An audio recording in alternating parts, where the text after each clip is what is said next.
Praise the Lord.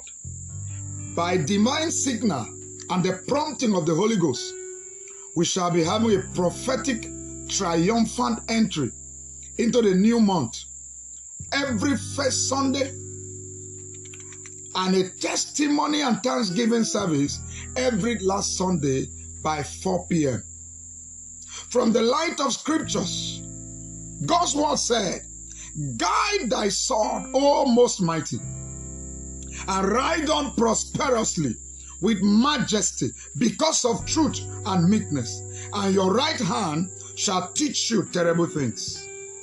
As we enter triumphantly into the new month, just like Jesus entered the temple, whatever is buying and selling in your career, your business, and destiny shall be flushed out in the name of Jesus.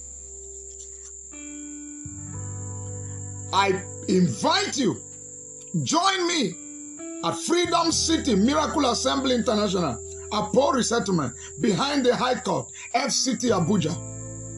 I'm your host, Pastor Thompson Onyi, the lead servant.